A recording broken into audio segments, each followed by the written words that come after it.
بجلال وجهك وعظيم سلطانك ربنا لك الحمد ملء السماوات والأرض وملء ما شئت من شيء بعد أهل الثناء والمجد أحق ما قال العبد كلنا لك العبد اللهم لا مانع لما أعطيت ولا مؤتي لما منعت ولا ينفع ذا الجد منك الجد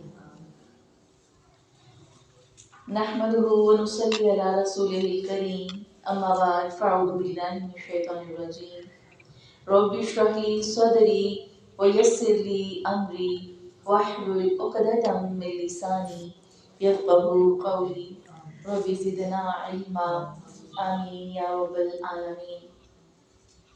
اللہ کے خوبصورت ناموں میں سے اس کا ایک خوبصورت نام الواسع۔ الواسع اللہ رب العزت تمام وسعتوں کا مالک ہے۔ اللہ اپنی ذات میں وسیع ہے، اللہ اپنی صفات میں وسعت رکھتا ہے، اللہ کی تخلیق میں وسعت ہے، اللہ کے علم میں وسعت ہے، اللہ کے رحمت اور فضل و کرم میں وسعت ہے، اس کی نعمتوں اور قدرتوں میں وسعت ہے، اللہ کی عطاؤں اور رضاؤں اور نوازشوں میں وسعت ہے۔ اللہ کی کوئی ایسی اللہ سے جڑا کوئی کام اور کوئی چیز ایسی نہیں جس میں اللہ رب العزت نے کمال وسعت نہ رکھی ہو۔ وسع کرسیہ السماوات والارض، ہم کتنی بار پڑھتے ہیں وسع کرسیہ السماوات والارض، اللہ کی کرسی جو ہے اس کی وسعت کتنی ہے، پوری زمینوں اور آسمانوں کے برابر ہے۔ نبی صلی اللہ علیہ وسلم نے فرمایا اللہ کی کرسی کے مقابلے میں پوری کی پوری زمین بالکل ایک انگوٹھی کی طرح ہے، جیسے دور صحرا میں پڑی ایک انگوٹھی ہو۔ یہ ہے میری اور آپ کی زمین کی وسعت اللہ کی کرسی کے مقابلے میں۔ جتنی بھی کائنات کے اندر گلیکسیز ہیں، سائنسدان کہتے ہیں اگر ملکی وے کو دیکھا جائے، سائنس کی زبان میں اس کو ملکی وے کہا جاتا ہے، جس میں سارے سیارے پلانٹ گھوم رہے ہیں، اس کو ملکی وے کہتے ہیں۔ اس کے مطابق زمین ایک چھوٹے سے ڈاٹ کی طرح ہے۔ ہم لکھتے ہوئے پینسل سے ڈاٹ لگاتے ہیں، صرف ایک ڈاٹ جسے فل سٹاپ بھی کہتے ہیں، ایسے پینسل سے ایک ڈاٹ لگایا جائے، اتنی زمین ہے اس ملکی وے میں۔ اس کائنات میں ہمیں ایک سورج دکھائی دیتا ہے، جبکہ کم از کم 360 سورج ہیں، کم از کم، اور اس سے زیادہ کی بھی معلومات ملتی ہیں۔ ہر پلانٹ کا اپنا ایک سورج ہے، ہر پلانٹ کا اپنا ایک چاند ہے۔ اللہ کی ان وسعتوں کو انسان اپنی عقل اور اپنی آنکھ سے اندازہ بھی لگانا چاہے تو لگا نہیں سکتا۔ اللہ کی یہ زمین تو کیا، اس سے بہت بڑے بڑے پلانٹ ہیں جن کو اللہ رب العزت نے پیدا کر رکھا ہے۔ انسان پانی کا وزن، اس دنیا میں کتنے پیمانے ایجاد ہو گئے، پانی کا وزن، پہاڑوں کی مقدار، درختوں کی تعداد کو جان نہیں سکتا۔ انسان کی عقل اور پیمانے اور گنتیاں اس کی وسعت کو شمار کرنے سے بے بس ہیں۔ انسان سمندر کی گہرائی، خلا کی چوڑائی اور کائنات کی لمبائی کو ناپ نہیں سکتا۔ اللہ نے وہ پیمانے اور ایسی وسعت انسان کو عطا ہی نہیں کی۔ وَإِن تَعُدُّوا نِعْمَتَ اللَّهِ وَلَا تُحْصُوهَا، اللہ فرماتے ہیں اگر تم گننا چاہو اور اپنی پوری کوشش کر ڈالو تب بھی تم اللہ کی نعمتوں کو شمار نہیں کر سکتے۔ وَلِلَّهِ الْمَشْرِقُ وَالْمَغْرِبُ، ہم ہمیشہ اس کو اس طرح پڑھتے ہیں کہ مشرق اور مغرب اللہ کے لیے ہے، حالانکہ قرآن میں اللہ نے مشرق کی بجائے مشارق کا ذکر کیا، مغرب کی بجائے مغارب کا ذکر کیا۔ گویا اللہ رب العزت کے لیے ہماری طرف سے ایک انسانی عقل کے حساب سے تو ایک مشرق ہے اور ایک مغرب ہے، جبکہ اللہ کے ہاں کئی مشارق کئی مغارب ہیں۔ یہ جملہ، یہ ایک لفظ اس بات کی تصدیق اور تائید کرتا ہے کہ سورج چاند ستارے ایک نہیں ہیں۔ ہر سورج کے مشرق اور ہر سورج کے مغرب کو اللہ جانتا ہے۔ وَلِلَّهِ الْمَشْرِقُ وَالْمَغْرِبُ، اللہ کہتے ہیں لوگوں مشرق اور مغرب سب اللہ کا ہے۔ فَأَيْنَمَا تُوَلُّوا، تم جدھر بھی رخ کرو گے، فَثَمَّ وَجْهُ اللَّهِ، ادھر ہی اللہ کا چہرہ پاؤ گے۔ وجہ اللہ، اللہ کی ذات، ان اللہ واسع علیم، بے شک اللہ وسیع علم والا ہے، اس کے علم کی وسعت اتنی ہے۔ اس وجہ اللہ کے بعد واسع علیم کہنے کا مطلب صاف سمجھ میں آتا ہے کہ اللہ اپنی ذات کے ساتھ وہاں نہیں بیٹھا ہوا، تم جدھر رخ کرو گے تو اللہ کو پاؤ گے، مراد ادھر ہی اللہ کا علم ہوگا، وہی اللہ کی نظر ہوگی، وہی اللہ کے احساس سے اللہ باخبر ہوگا۔ تم جہاں جاؤ، جدھر رخ کرو، زمین کے نیچے چلے جاؤ، آسمان کی بلندیوں کے اوپر چلے جاؤ، خلا کے بیچ میں آ جاؤ، فَثَمَّ وَجْهُ اللَّهِ، اللہ کو تم وہیں پاؤ گے۔ ان اللہ واسع علیم، اللہ فرماتے ہیں وَاسِعَ رَبِّي كُلَّ شَيْءٍ عِلْمًا، قرآن بار بار اس بات کی تصدیق کرتا ہے۔ وَاسِعَ رَبِّي، میرے رب نے، میرے رب کی وسعت نے، کل شیء، ہر چیز کو، علما، اپنے علم سے احاطے میں لے رکھا ہے۔ ایک عورت ایک گھر چلاتی ہے، بچہ بھی آ کے ماں سے پوچھتا ہے میری قمیض کہاں رکھی ہے، شوہر بھی پوچھتا ہے میرا جوتا نہیں مل رہا، گھر میں آیا گیا مہمان بتاؤ فلاں چیز کہاں پڑی ہے، میں ایک جگہ ہوتی ہوں، میں صرف کچن میں کھانا بنا رہی ہوں، میں وہاں بیٹھی بیٹھی اطلاع دے دیتی ہوں، فلاں الماری کے فلاں حصے سے جا کے چیز نکال لاؤ، اس رنگ کے شاپر میں یہ پڑا ہوا ہے، میری اتنی سی دسترس اور میرے رب نے اتنی سی جگہ پر مجھے علم دے دیا۔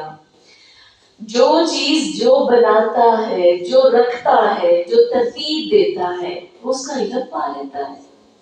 اللہ رب العزت نے قرآن میں ہمیں بار بار بتا دیا، ہر چیز اللہ رب العزت کی پیدا کرتا ہے۔ اللہ خالق ہے، اللہ مالک ہے، اللہ بنانے والا ہے، اللہ تقسیم کرنے والا ہے، اللہ ترتیب دینے والا ہے۔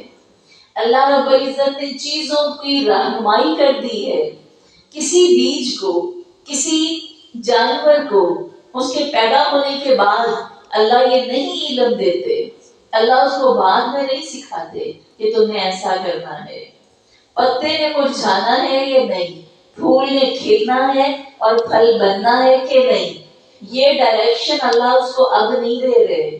اللہ آلریڈی یہ سارے کام جانتے ہیں، کب کر چکے ہیں، جب وہ 6 دن کے لیے اس زمین پر آئے تھے۔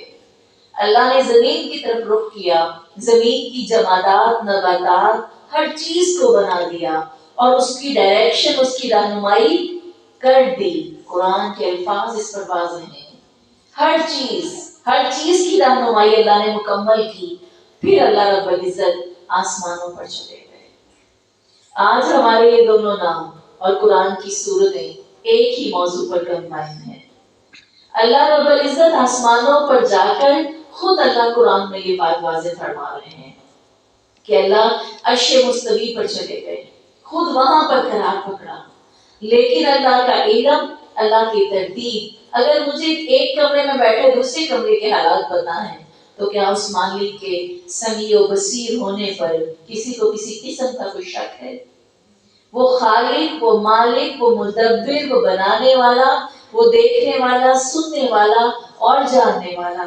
وَاسِعَ رَبِّ كُلَّ شَيْءٍ عِلْمًا أَفَلَا تَتَذَكَّرُونَ، تم نصیحت کیوں نہیں حاصل کرتے؟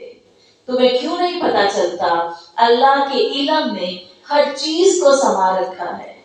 حاملین عرش اللہ کی اس صفت کے ساتھ دعائیں کرتے ہیں۔ سب سے زیادہ قریب کون ہے؟ حاملین عرش۔ اس دنیا کائنات میں اللہ کے ہر لمحہ قریب کون ہے؟ وہ 8 فرشتے جنہوں نے اللہ کے عرش کو تھام رکھا ہے، ہر وقت وہ کرسی کو پکڑ کے، کرسی کے 4 پائے ہیں، 2 فرشتوں نے اٹھا رکھے ہیں، پائے 4 ہی ہیں، فرشتے 8 ہیں، وہ 8 حاملین عرش۔ اب حیران ہوں گے، اللہ تو اپنے بندوں کے لیے فرشتوں سے، کن فرشتوں سے، عظیم ترین فرشتے، طاقتور فرشتے، ان فرشتوں سے تو کس کے لیے دعا کرواتا ہے؟ ربنا، وہ دعائیں کرتے ہیں، ان کی دعا کچھ اس طرح سے ہے، ربنا وسعت کل شیء رحمتا وعلما۔ اللہ کی تعریف اور وسعت کا ذکر کر کے وہ کہتے ہیں، اے ہمارے رب، وسعت کل شیء رحمتا وعلما، اللہ تو نے ہر چیز کو اپنی رحمت اور علم سے وسعت دے رکھی ہے، فاغفر للذین تابوا، اللہ تو ان لوگوں کو معاف کر دے جو تجھ سے توبہ کرتے ہیں، بیٹھے اشفر ہوئے ہیں، اللہ کی وسعت کو جانتے ہیں اور کہتے ہیں اللہ ان لوگوں کو معاف کر دے، تابوا جو تجھ سے توبہ کرتے ہیں، واتبعوا السبیل، اور اللہ تیرے راستے پر چلتے ہیں، وہ تیرے اہدنا الصراط المستقیم کے خواہاں ہیں، اللہ تو ان کو فاغفر معاف کر دے، وقہم عذاب الجحیم، اللہ ان کو جہنم کی عذاب سے بچا لے۔ اللہ رب العزت کہ وہ فرشتے دعائیں کر رہے ہیں، ان کو اپنے لیے کسی چیز کی ضرورت نہیں ہے، اور اللہ نے ان کو بھی توبہ کرنے والوں کے لیے دعاؤں پہ لگا رکھا ہے۔ اور ضرورت کس چیز کی ہے، کمی کس چیز کی ہے؟ ایک توبہ کی، ایک اتباع السبیل کی۔ 2 کام کرنے والے کس کی دعا پاتے ہیں؟ حاملین عرش کی دعا پاتے ہیں۔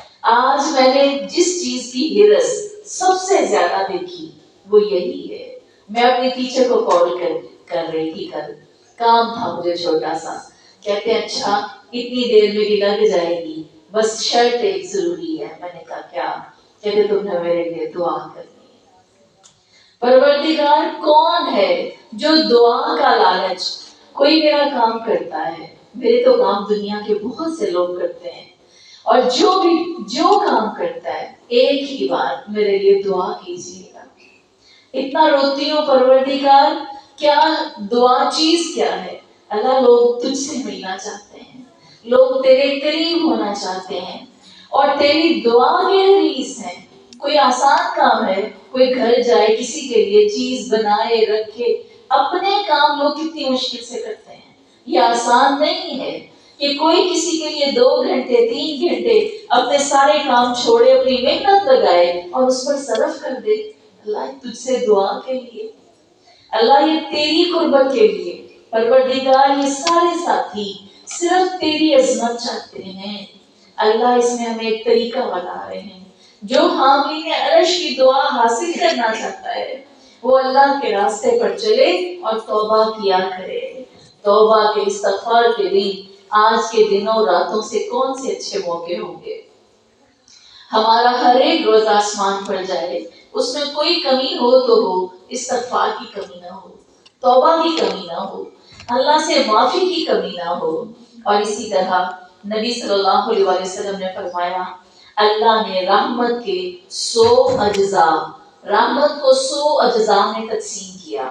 جب اللہ نے رحمت کو پیدا کیا، اس کی وسعت کو ہم کبھی بھی شمار تو کیا کر نہیں پائے، ہم اپنی وسعت دماغ کے اندر اس کو سوچ تک نہیں پائے۔ اللہ نے 100 اجزاء میں اپنی وسعت کو تقسیم کیا، بانٹ دیا، بانٹنے کے بعد صرف ایک حصہ اپنی رحمت کا اس دنیا پہ بھیجا، 99 رکھ لیے اپنے پاس۔ اب غور کریں، 99 اپنے پاس رکھ لیے اور دنیا کو صرف ایک حصہ دیا، تو ایک تو پہلے اس بات پر غور کریں کہ کتنی وہ لمبی میری زندگی تھی جس کے لیے میرے رب نے 99 حصے اس لمبی زندگی کے لیے رکھے۔ 99 اپنے پاس اپنے لیے نہیں رکھے، بندوں کے لیے رکھے۔ یہ زندگی کتنی چھوٹی تھی جس کے لیے رب نے ایک حصہ بانٹا، فرمایا اس ایک حصہ رحمت کو اللہ نے پوری دنیا میں تقسیم کر دیا۔ اسی ایک حصے کے بل کی وجہ سے، اسی کے بلبوتے پر گھوڑا اپنے بچے پر پاؤں نہیں رکھتا۔ کہ بچہ مرنا چاہے.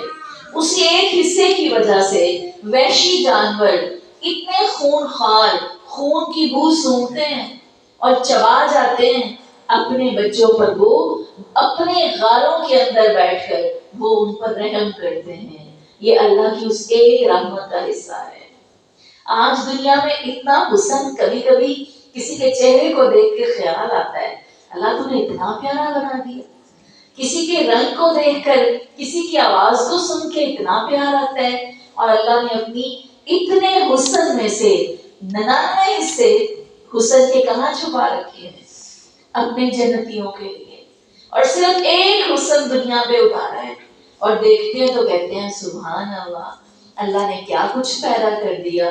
اور کیا یہ حسن صرف اور صرف انسانی چہروں پر, سبزہ, کائنات, رنگ, شکل, خوشبو, یہ جتنی چیزیں ہیں یہ سب اس حسن کا صرف ایک حصہ ہے. اور باقی تمام حسن جنتیوں کے لیے رکھ دیا. رب العزت نے تقسیم کی دنیا اور آخرت کی, اور صرف دنیا میں ایک حصہ دیا. 99 اس دن کے لیے رکھے, اس وقت کے لیے رکھے. تو اللہ کا علم زیادہ ہے یا بندے کو اس بات کی سمجھ زیادہ ہے؟ میں جو دعا کرتی ہوں, میں جو خرچ کرتی ہوں, میں جو نیکی کرتی ہوں, میں جو کسی بندے کی خدمت کرتی ہوں, اس اچھائی کا صلہ کتنا دنیا میں چاہتی ہوں, کتنا آخرت میں جمع کروانا چاہتی ہوں. حضرت امام بخاری, انہوں نے اپنے اللہ سے کوئی دعا کی, ان کی دعا اسی دن پوری ہو گئی. آپ چپ رہے, اگلی بار کسی نے دعا کا کہا اور آپ نے دعا کی اور وہ دعا بھی اسی دن پوری ہو گئی. رونے لگے, اتنا روئے اتنا روئے. لوگوں نے کہا دعا پوری ہونے پر آپ رو رہے ہیں, ہم تو دعا نہ پوری ہونے پر روتے ہیں, آپ پوری ہونے پر کیوں رو رہے ہیں؟ فرمایا مجھے فکر یہ آ گئی کہ میرا رب میری جنت کے حصے کو کم تو نہیں کر رہا, میری آخرت کے حصے میں کمی تو نہیں ہو رہی. میرا اللہ مجھے مانگے سے یہی دینے لگ گیا تو آخرت کا حصہ کم ہو جائے گا. میری اور آپ کی خوشی کس چیز میں ہے؟ جو مانگو اس سے بڑھ کر یہی مل جائے. جمع تقسیم درست نہیں ہے ہماری, ہمارا حساب درست نہیں ہے. اللہ کی وسعت سے, اس کی تقسیم سے ہم اس نتیجے پر پہنچیں گے کہ اللہ تو اپنی وسعتیں, اتنی قدرتیں رکھنے کے باوجود تیرے رزق کی عطا, تیری تقسیم, تیری خوشیوں کی تقسیم تو بندوں کو اتنا دیتا ہے. کل میں نے آپ کو حدیث سنائی کہ آپ سب نے فرمایا اللہ اگر اپنے خزانوں کے منہ تم پر کھول دیتا دنیا میں فساد برپا ہو جاتا. اللہ رب العزت نے فساد سے بچنے کے لیے, دنیا میں تمہیں اور امتحان میں نہ ڈالنے کے لیے تمہیں کمیاں دی, تمہیں مال دیا لے لیا, تمہیں رشتے دیے واپس لے لیے, تمہیں ہر چیز کو دے دے کے واپس لیا. ایک ہے چیز کا نہ دینا, ایک ہے دے کے واپس لینا. یہ سب اللہ کی تقسیم ہے, اسی کا حکم ہے. فرمایا یہ اللہ رب العزت, آپ نے فرمایا اللہ صدا لگاتے ہیں اے دن کے گنہگار تو رات کو پلٹا, اے رات کے گنہگار تو دن کو پلٹا, میں تجھے معاف کر دوں گا. تو جتنی زیادہ کثرت سے گناہ لے کر میرے پاس آئے گا میں اتنی کثرت سے تمہیں معافی عطا کروں گا.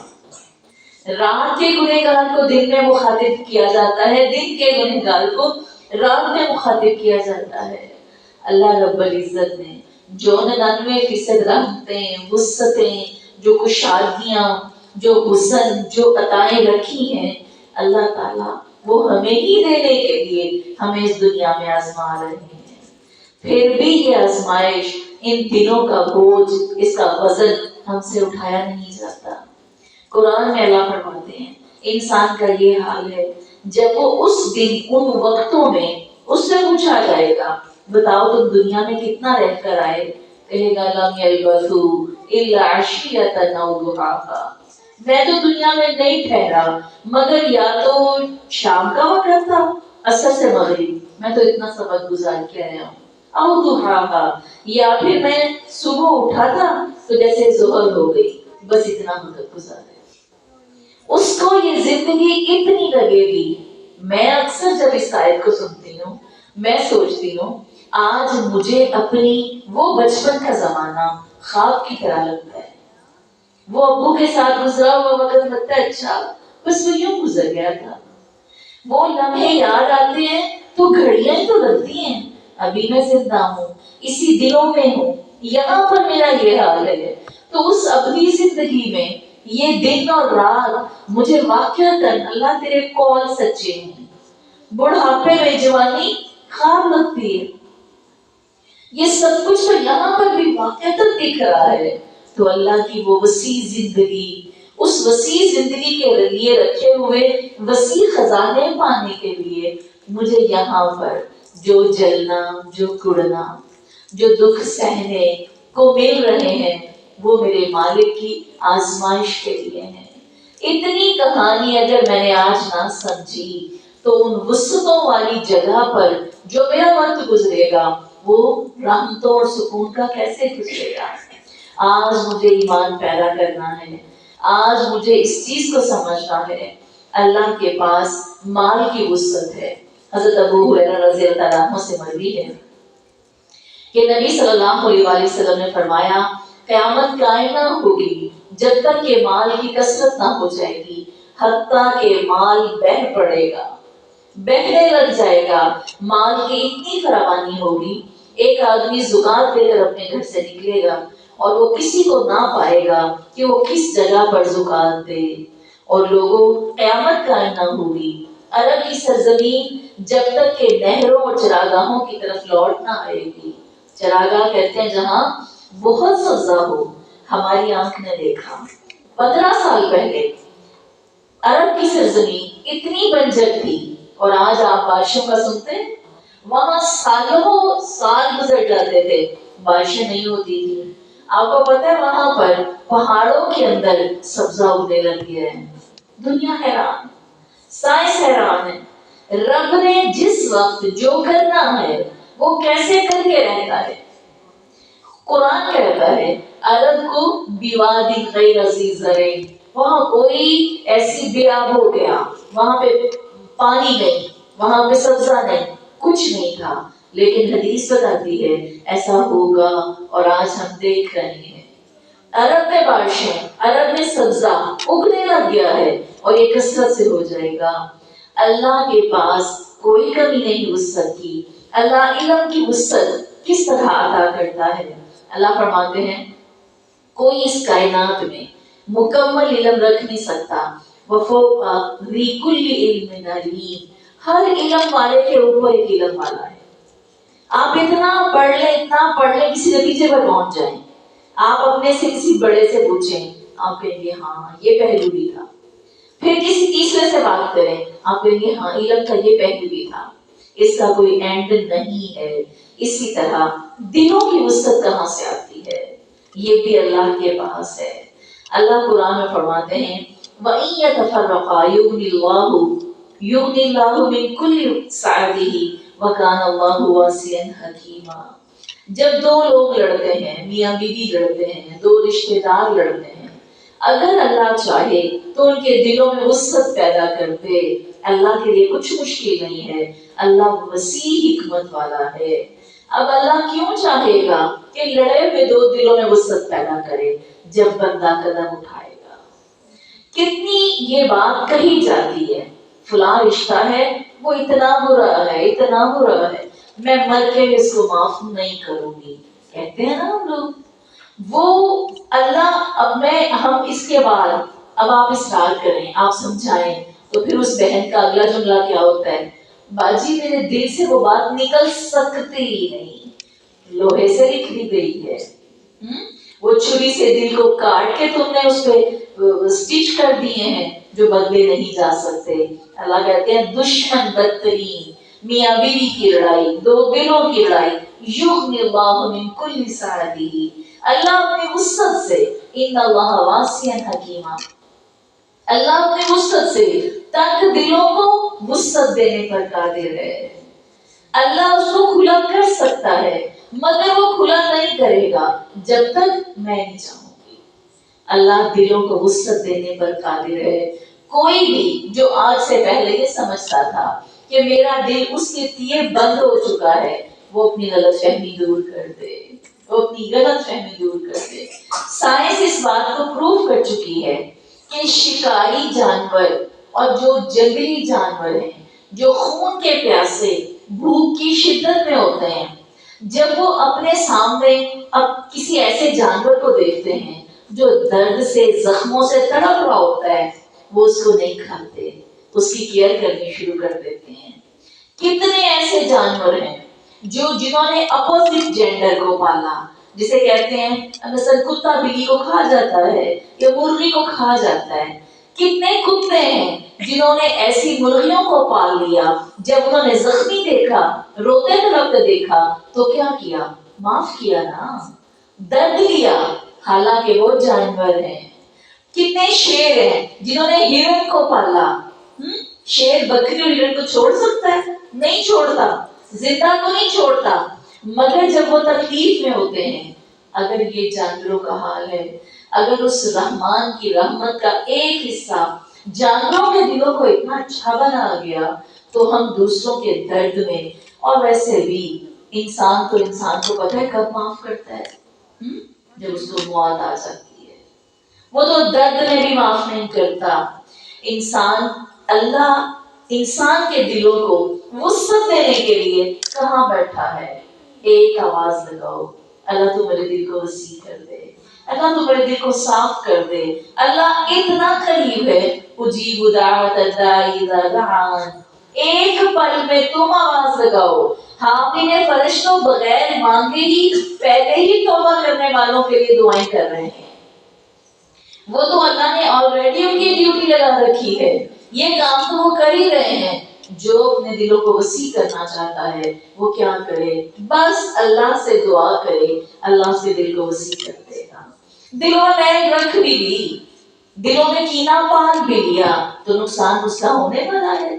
جس کے لیے کینہ پال رکھا ہے، خدا کی قسم ایک رتی نقصان نہیں ہے، سراسر میرے دل کا نقصان، میرے جسم کا نقصان، میرے نام اعمال رکے رہتے ہیں، کھڑے رہتے ہیں۔ اللہ کہتے ہیں فرشتوں دھیان رکھنا، نظر رکھنا، جب اس بندے کا دل صاف ہو جائے گا، اس کی نیکیاں میرے پاس لے آنا، میں قبول کر لوں گا۔ کس کا نقصان کرنے کے لیے میں نے اپنے دل کو میلا کر رکھا ہے؟ پھر اس کے بعد الہ کی وسعت آسمان سے اترتی ہے۔ ایک اور بڑی پیاری چیز جو ہم کہتے ہیں سکت نہیں ہے، ہاں یہ کام کرنا ہے، کر ہی نہیں سکتے، یہ دعا یاد کرنی ہے، کر ہی نہیں سکتے، سکت نہیں ہے۔ استطاعت کہاں سے آتی ہے؟ اس کی وسعت بھی اللہ دیتا ہے۔ لا یکلف اللہ نفسا الا وسعها۔ اللہ کہتا ہے میں کسی بندے کی وسعت سے بڑھ کر غربت نہیں دیتا، وسعت سے بڑھ کر بیماری نہیں دیتا، وسعت سے بڑھ کر غم نہیں دیتا۔ اب ہم کیا کہتے ہیں؟ اللہ جو مجھ پر ٹوٹا ہے نا، یہ تو پہاڑ تو نے کسی دوسرے کو شاید دیا ہی نہیں ہے۔ اس غلط فہمی کو نکال دیں۔ ساری وسعتیں آسمان سے اترتی ہیں، سکت نہیں ہے، جسم میں طاقت نہیں ہے، کر نہیں کچھ سکتے، خدا کی قسم رب سے مانگے، وہ ناممکن کو ممکن کر دے گا۔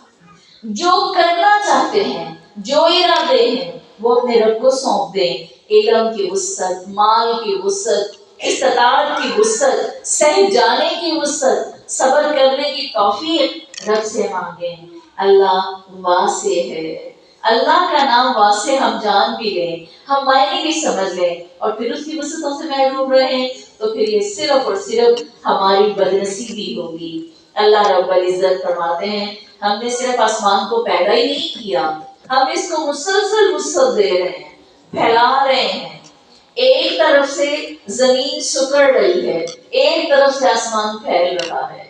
اللہ کی وسعتوں کو، اللہ کسی بھی چیز کو ایک بار بنا کے چھوڑ نہیں دیتے۔ ہم اپنے آپ سے اندازہ لگا لیں، ہم پیدا ہوئے تھے کس حال میں تھے، کس طرح ہمارے جسم کے اعضاء بڑھتے گئے۔ اللہ تو وسعت ہر پل ہر چیز کو دے رہا ہے۔ اور کیا ہماری عقل تھی؟ ہم صرف باڈی وائز بڑھے، فزیکلی بڑھے تھے، صرف ہمارے ہاتھ پاؤں بڑھے تھے، عقل نہیں بڑھی۔ سمجھ بوجھ نہیں بڑھی، حرکت اور ہمت نہیں بڑھ گئی، اللہ نے قوی نہیں بنا دیا، پھر اللہ نے قوی بنانے کے بعد دوبارہ کمزوری کی طرف سفر نہیں شروع کر دیا۔ کتنی دنیا میں کوئی ایسا ڈاکٹر، کوئی ایسا بندہ دکھا دیں جو بڑھاپے سے لڑ پایا ہو۔ رب کمی کرنے پہ آتا ہے، ساری دوائیاں، سارے نیورو گیان کے انجیکشن اور ہر ٹیبلٹ زیرو ہو جاتی ہے جب اس کا حکم آ جاتا ہے۔ اللہ ترقی دینے پر آتا ہے تو دے کے چھوڑتا ہے، اور اللہ زوال لانے کو آتا ہے تو دے کے چھوڑتا ہے۔ ان اللہ لقدیر، بے شک اللہ قادر ہے ہر چیز کو کرنے پر۔ اللہ کا خوبصورت نام الوارث۔ اب وسعتیں تو رب دیتا ہی ہے، لیکن ان وسعتوں کا وارث کون ہے؟ صرف اللہ، حقیقی وارث، ایسا پکا اور سچا وارث ہے۔ وہ تمام ورثاء کا بھی وارث ہے، ہمیشہ اور باقی رہنے والا۔ سب دنیا ختم ہو جائے گی، ان کے بعد بھی باقی رہنے والا۔ کل من علیہا فان ویبقی وجہ ربک ذی الجلال والاکرام۔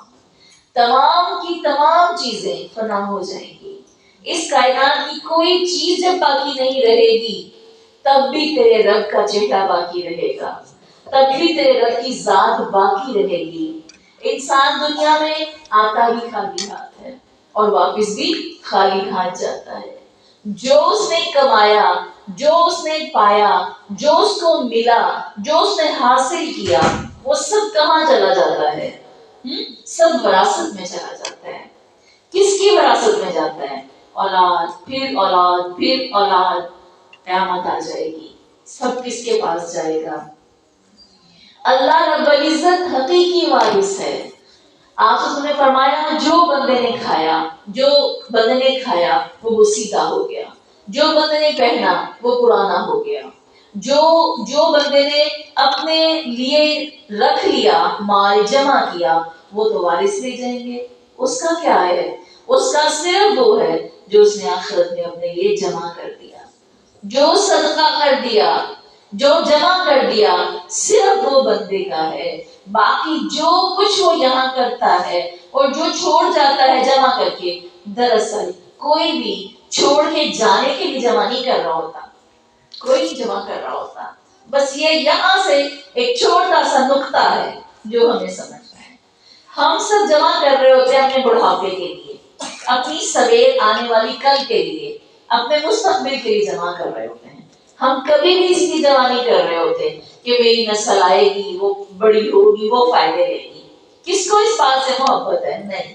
نبی صلی اللہ علیہ وسلم نے فرمایا، اے میرے صحابہ، تم میں سے کوئی ایسا بندہ ہے جو اپنے وارث کے مال سے محبت کرتا ہو؟ صحابہ نے کہا نہیں، ہم تو اپنے مال سے محبت کرتے ہیں۔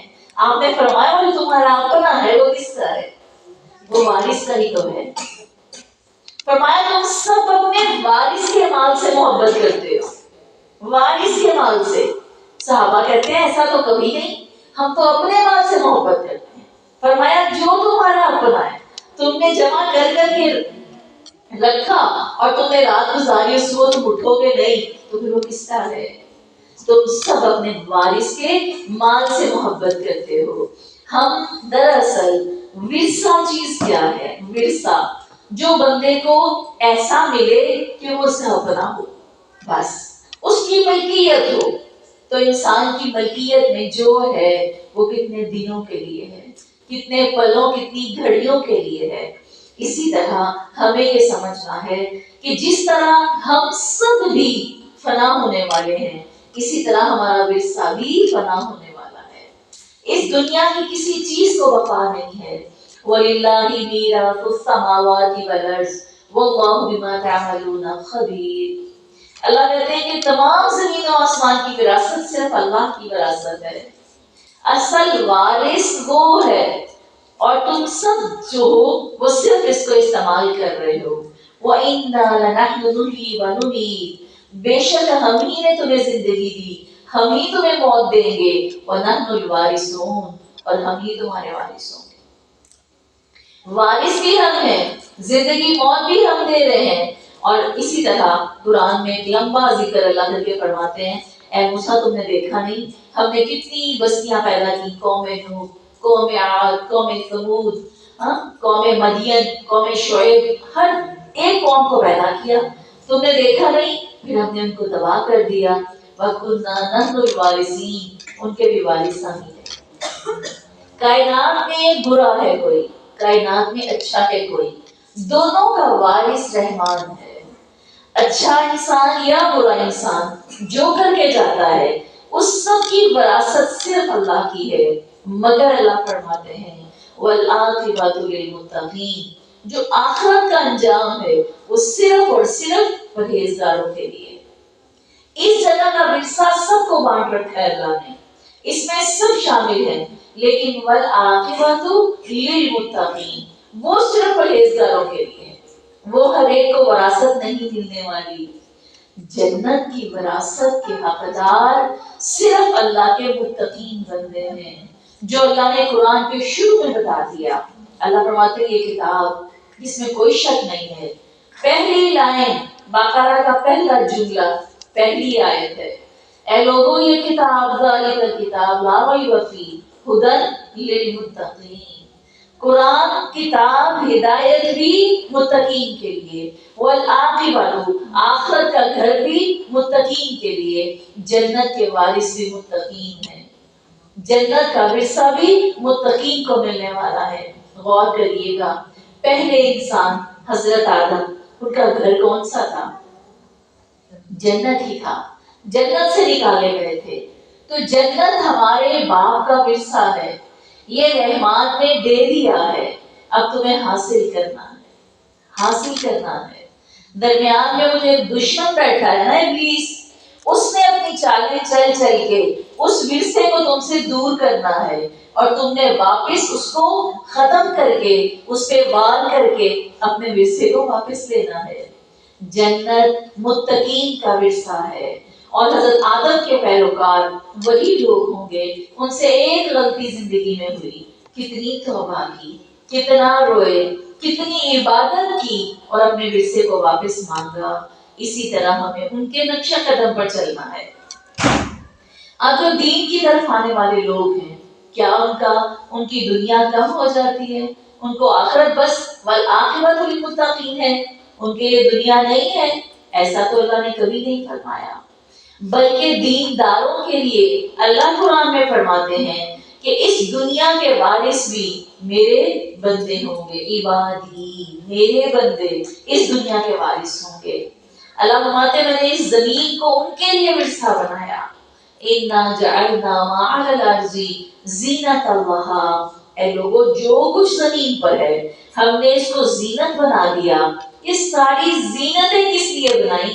لِنَبْلُوَهُمْ أَيُّهُمْ أَحْسَنُ عَمَلًا، تاکہ ہم ان کو آزمائیں کہ ان میں سے کون اچھے عمل کر کے میرے پاس آتا ہے۔ تبارک الذی میں ہم ہر روز یہ آیت پڑھ رہے ہیں کہ ہم اللہ فرماتے ہیں خلق الموت والحیات لیبلوکم ایکم احسن عملا، موت اور زندگی کو پیدا کیا تاکہ وہ تمہیں آزمائے کون اچھے عمل کرتا ہے۔ آج ہم نے یہ جان لیا کہ اللہ تعالیٰ نے اس دنیا کی ہر زینت کو بھی اس لیے پیدا کیا کہ میں دیکھوں کون اس سے میرے قریب ہونے کے لیے کوشش کر کے آتا ہے۔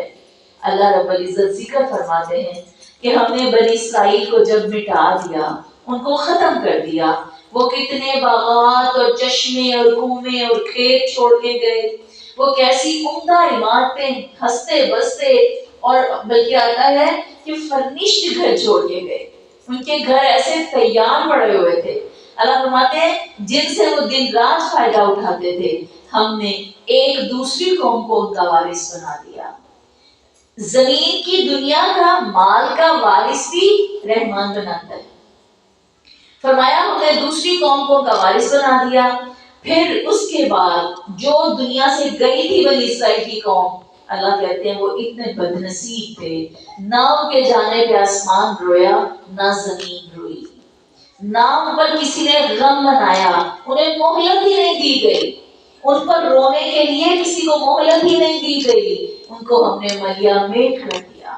بسے بسائے گھر، باغات، کھیت، عمارتیں، ترقی یافتہ روڈ چھوڑ کے چلے گئے اور ان پر زمین اور آسمان تک نہیں روئے۔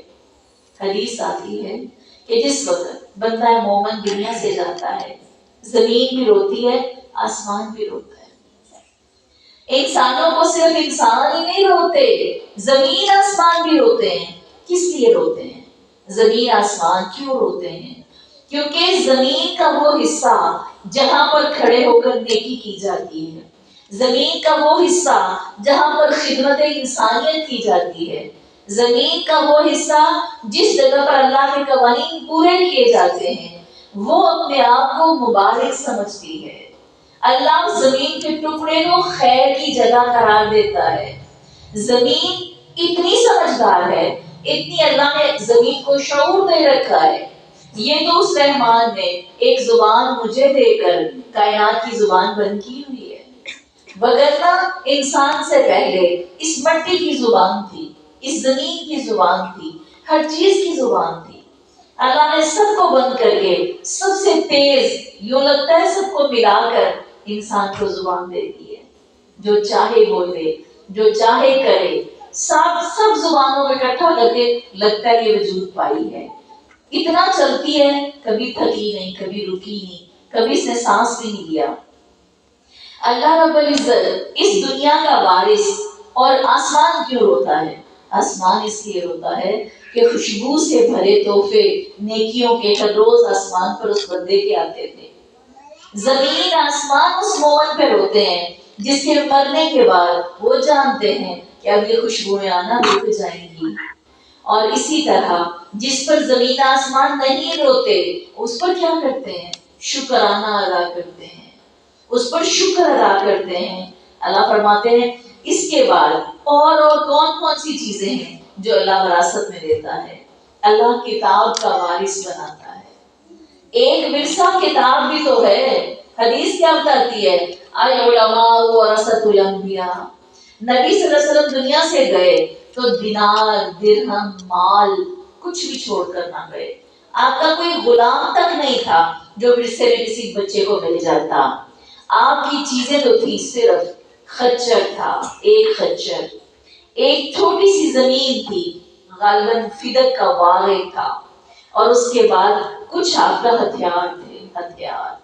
یہ تین چیزیں تھیں جو آپ دنیا سے جاتے وقت صدقہ کر گئے، ورثے میں بانٹی نہیں گئی۔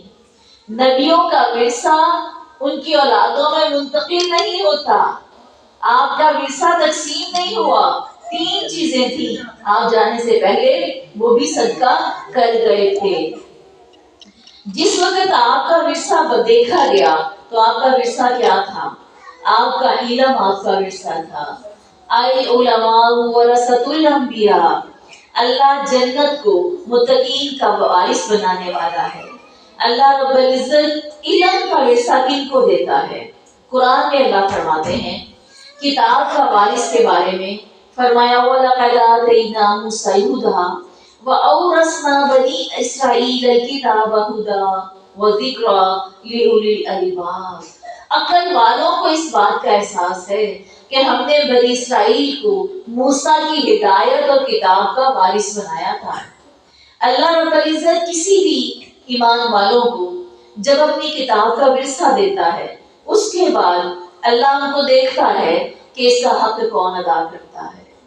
جس طرح دنیا کی کوئی نعمت اللہ نہیں چھینتا جب تک کہ اس کا غلط استعمال نہ کیا جائے، اسی طرح قرآن ایک ورثہ ہے، علم ایک ورثہ ہے۔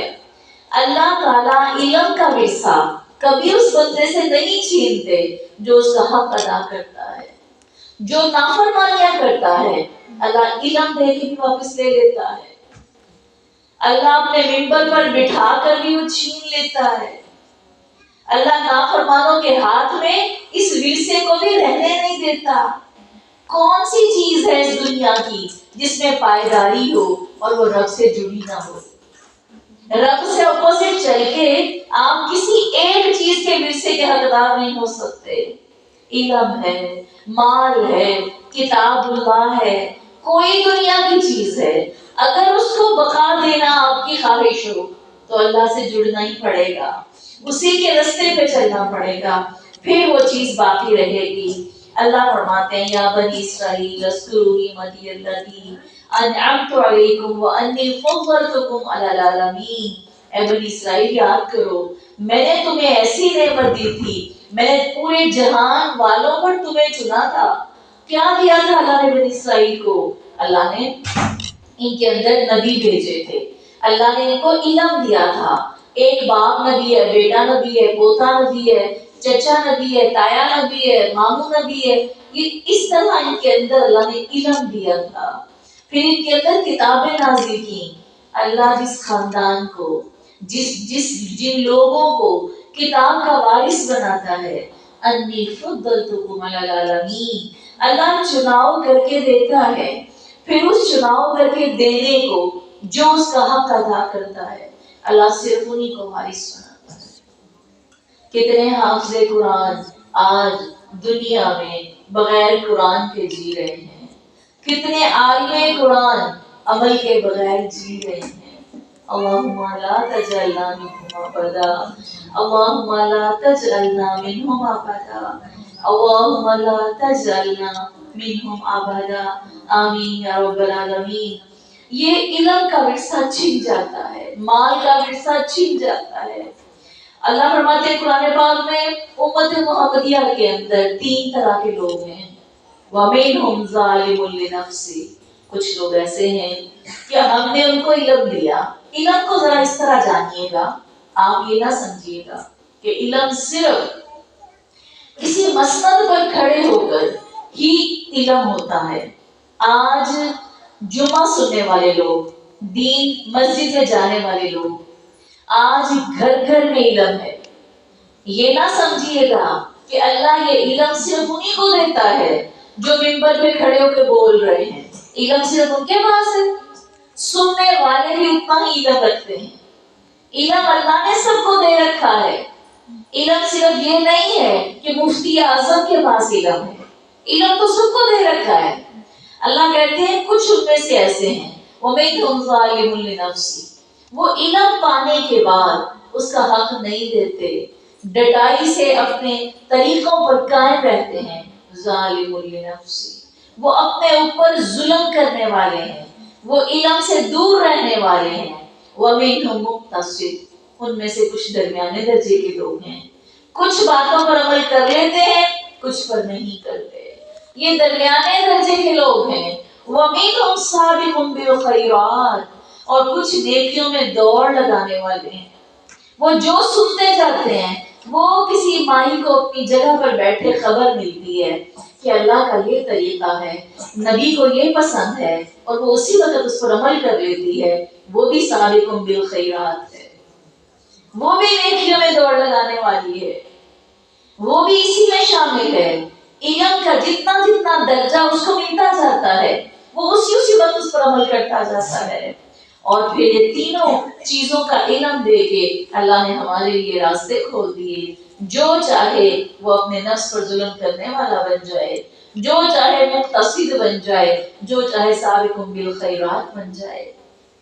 اللہ رب العزت نے حکم دیا لوگوں کہ تم دنیا میں اس طرح رہو کہ جیسے نبی صلی اللہ علیہ وسلم نے فرمایا تھا کن فی الدنیا کأنک غریب وعابر السبیل. دنیا میں ایسے رہو جیسے کوئی اجنبی رہتا ہے، اور ایسے رہو جیسے کوئی مسافر رہتا ہے.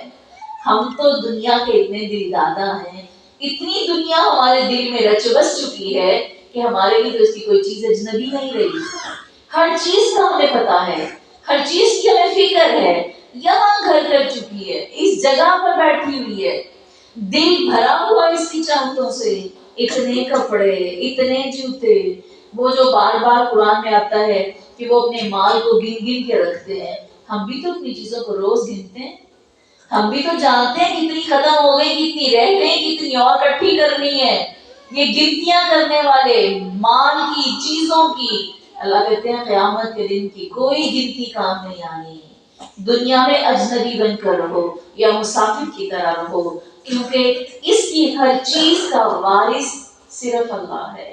اللہ وارث بناتا ہے، اللہ تمہیں وارث بناتا ہے، لیکن وہ وارث صرف اور صرف اسی طرح فائدے مند ہے جب وہ اس ورثے کا حق ادا کرتا ہے.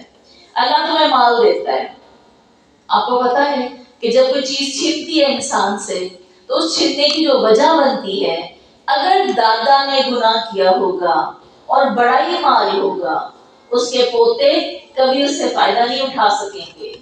بڑی ٹپ کی بات ہے، غور سے سن لیں۔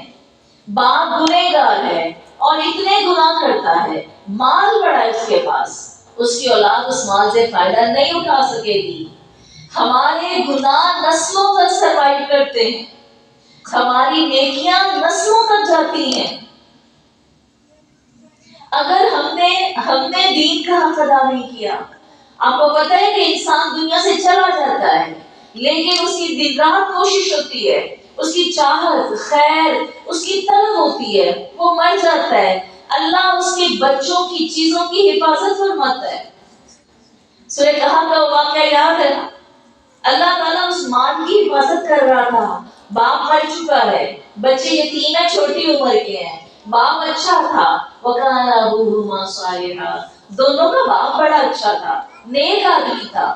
اللہ تعالیٰ اس خزانے کی حفاظت کر رہے تھے، بڑے ہوں گے تو اللہ دے گا۔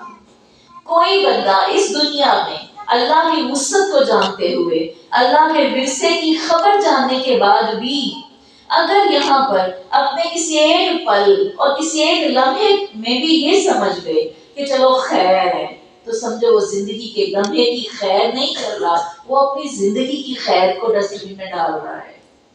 ہماری ہر نیکی ہر عمل صرف میرے تک محدود نہیں ہے، یہ آگے جانا ہے، اس میں سفر کرنا ہے۔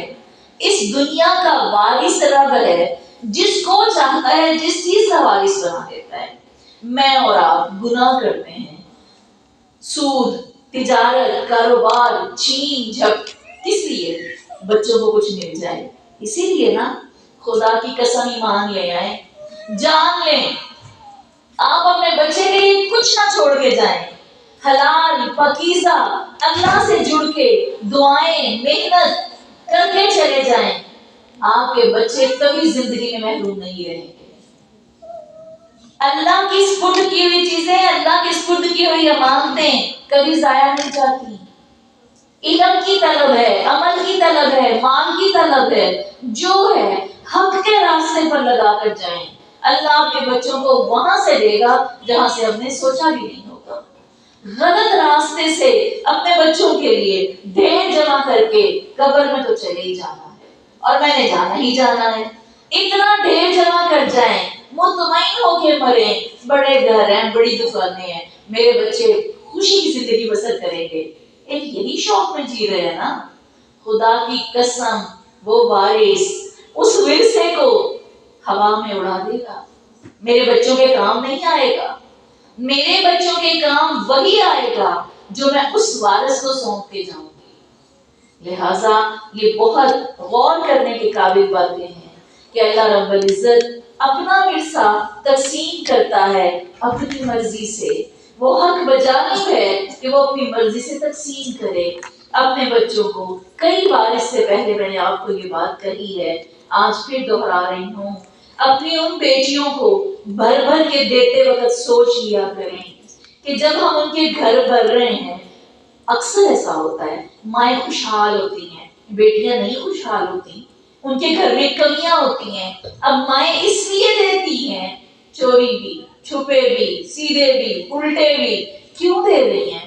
ان کو کچھ دینے کے لیے، ہاتھ اٹھا کے ان کے لیے حلال کیوں نہیں مانگ لیتی؟ زندگی بھر کے لیے رب ان کو وہاں سے دے گا جو تمہارا ہر روز دینا کام نہیں آئے گا۔ کبھی کسی ماں نے اپنی وہ بیٹی خوشحال ہوتے دیکھی ہو جس کو وہ خود دے رہی ہو؟ کبھی نہیں خوشحال ہوتی بیٹیاں۔ اللہ کی وراثت کو سمجھیں، اللہ کی تقسیم کو جانیں، اللہ کی وسعت کو جانیں۔ وہ تم نے حلال دینا ہے نا، اور بچی کا مستقبل سنوارنا ہے، تو رب سے مانگو نا، وہ دے گا، وہ وہی دے گا جو تم چاہو گی۔ جب میں نے ہی حرام دینا پسند کیا تو اللہ کہے گا دے دو، تمہارا حرام ہی اس کے لیے کافی ہے۔ جب میں حرام کو ختم کر کے حلال مانگوں گی، میرا رب میرے ہاتھوں کے بغیر اسے چڑیا اور کوے سے دلا کے دے دے گا۔ ان باتوں کا یقین ہمیں کب آئے گا؟ مرنے کے بعد، جب دیکھ لیں گے رب کو اپنے سامنے کسی کے لیے کھینچ کے گھسیٹ کے چالیں سازشیں کر کر کے نہ پہنچائیں۔ اللہ کی وسعت، اللہ کا ورثہ، تم تو اپنے بچے کے منہ میں پانی کا قطرہ نہیں ڈال سکتے، وہ تم مرے ہوگے بیمار پڑا ہوگا، اس کو کہیں سے دوائی کا قطرہ نہ ملے گا جب اس کا حکم نہ ہوگا، اور اس کے لیے سبب وہ بنائے گا۔ خدا کے لیے اپنے رب کے ان صفات، ان ناموں کی گہرائی کو جان جائیں، سمجھ جائیں، اپنے عمل کو بدلیں، اپنی زندگی کو اس طرف لے کر آئیں۔ اللہ تو واقعی سب کچھ، میرے پاس تو کچھ ہے ہی نہیں جو میں دے سکوں، اللہ دینا تو نے ہے، اس سے طلب کریں۔ جب ہاتھ اٹھائیں اپنے بچوں کے لیے اتنا بڑھ بڑھ کے مانگیں کہ اللہ ان کے لیے دریا بہا دے، اور وہ بہا دینے کے قادر ہے۔ الحمدللہ۔